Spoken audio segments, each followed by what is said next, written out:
Aujourd'hui, je vais vous lire l'histoire des roses.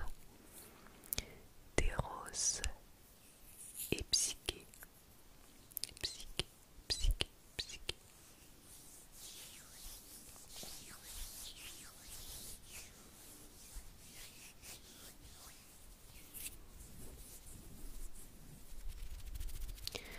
Je vais accompagner cette lecture de déclencheurs.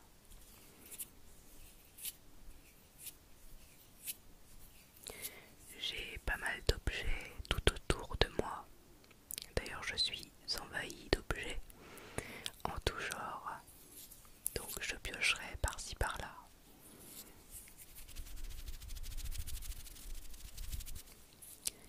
J'espère que cette vidéo vous plaira.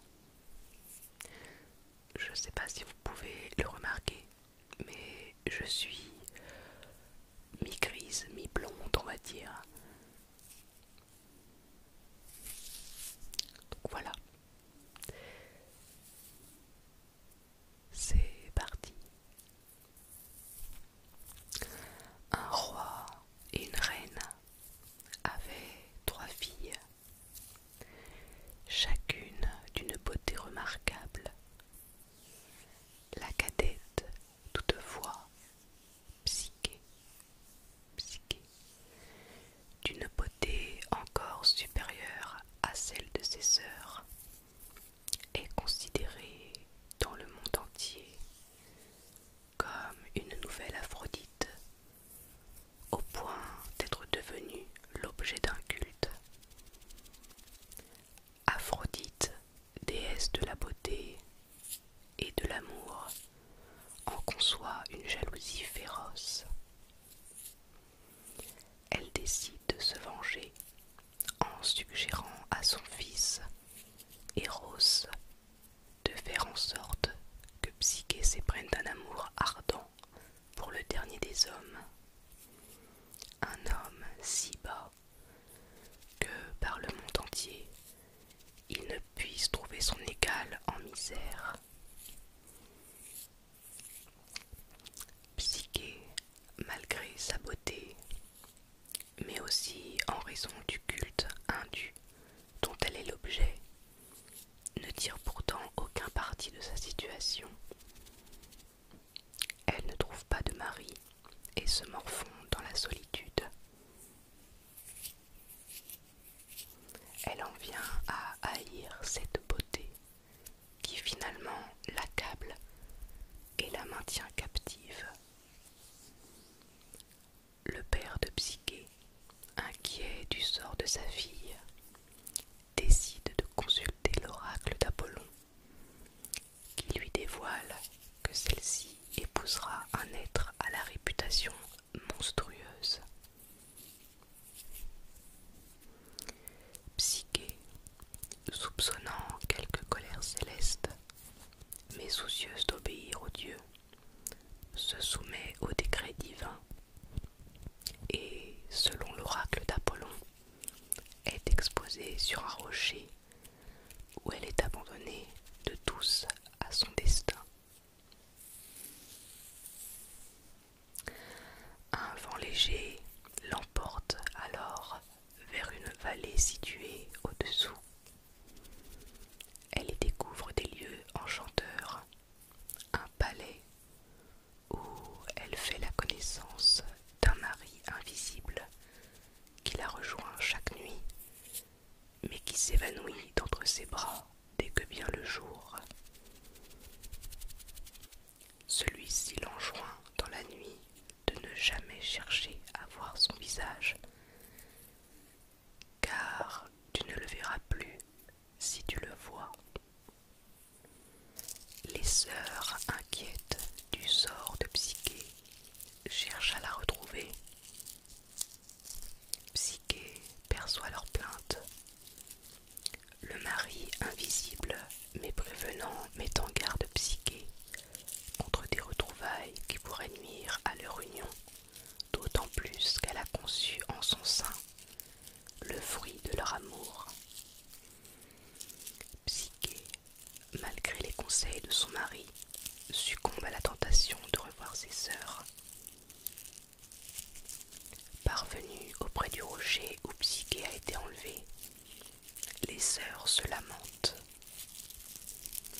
Psyché commande alors aux vents zéphyrs de les transporter jusqu'au palais, où elle peut leur témoigner son affection et les assurer de son bonheur. Les sœurs, émerveillées, cherchent à savoir qui est l'hôte mystérieux de ces lieux. Psyché est alors obligée de mentir. Les sœurs, jalouses, décident de revenir une seconde fois pour l'interroger. Psyché ment de nouveau et dresse dans sa naïveté un portrait différent de son mari. Ses sœurs lui font remarquer son mensonge et Psyché avoue qu'elle ignore en réalité l'aspect de cet étrange mari. Ses sœurs, soupçonnant alors quelques bêtes féroces qui l'engraissent, elle et son enfant, en vue de les dévorer bientôt, lui conseillent de chercher à le voir et de le tuer si nécessaire. Psyché, égarée par les mauvais conseils de ses sœurs, décide d'en avoir le cœur net. Un soir, munie d'une lampe et d'un rasoir, elle éclaire le lit et découvre l'être le plus désirable qui soit, Eros en personne.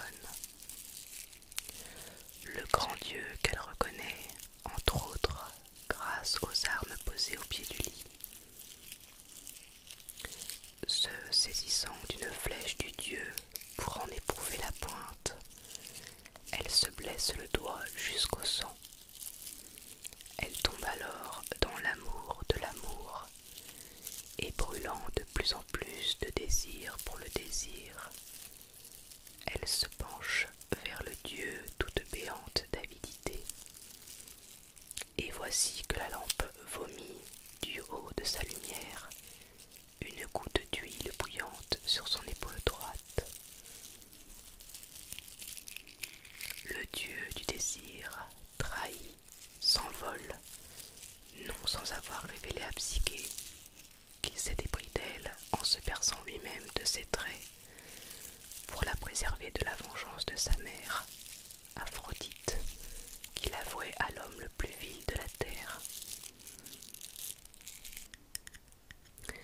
Eros disparut, Psyché cherche à se tuer.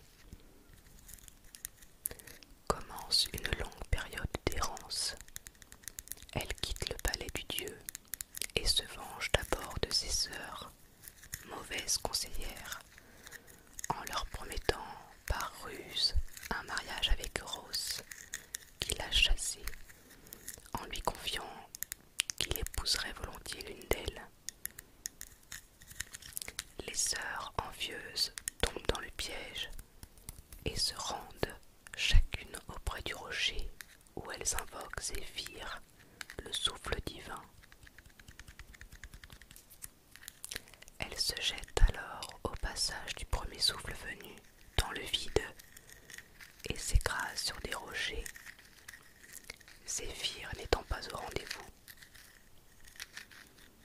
Aphrodite, avertie de la désobéissance de son fils, enferme celui-ci dans une chambre de son domaine et cherche à retrouver Psyché pour la punir.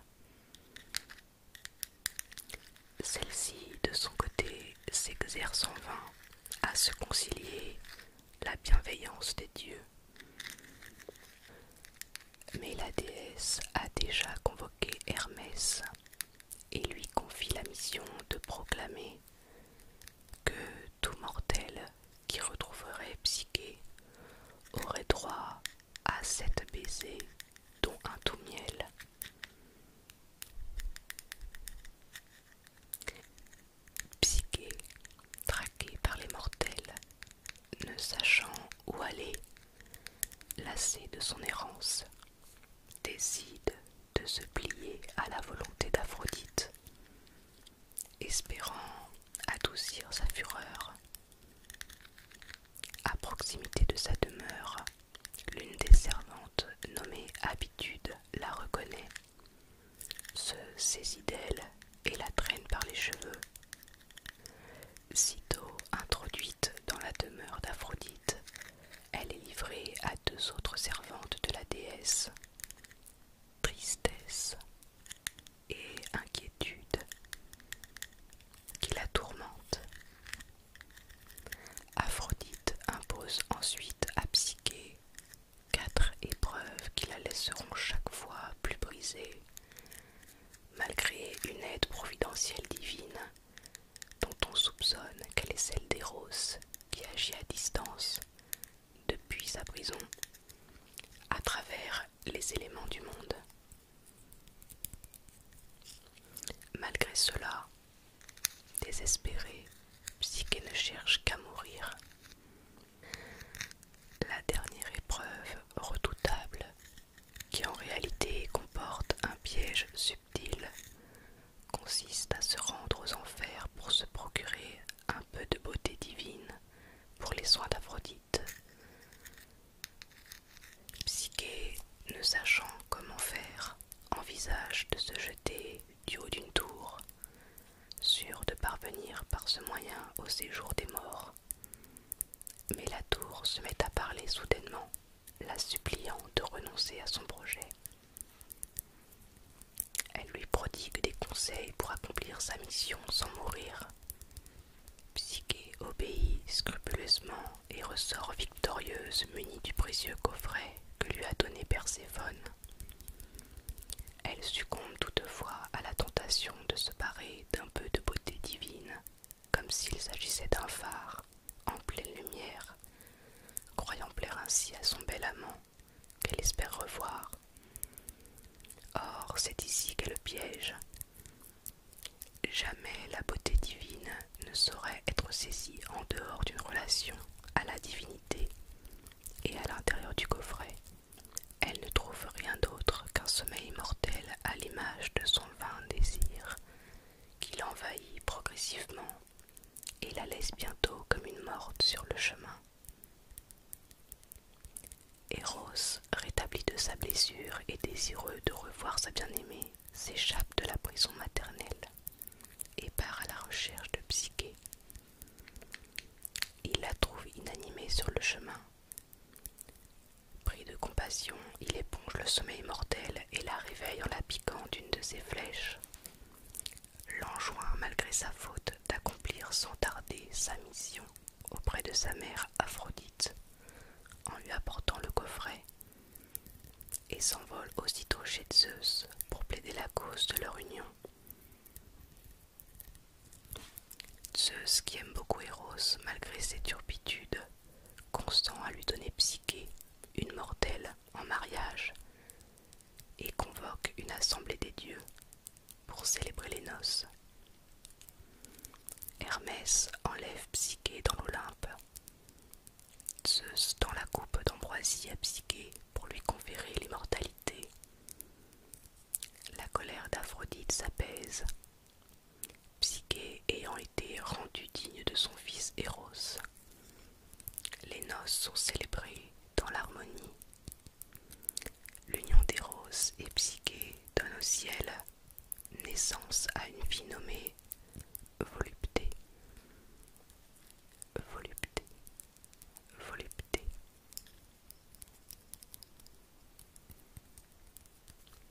Voilà. J'espère que cette lecture vous aura plu.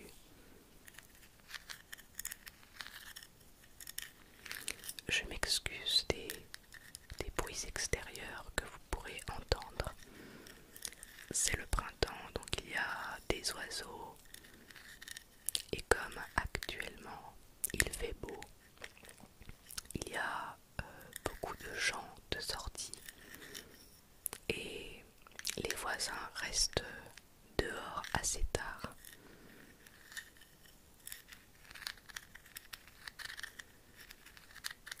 Donc j'essaye vraiment de couper les moments où le bruit est trop fort, mais il est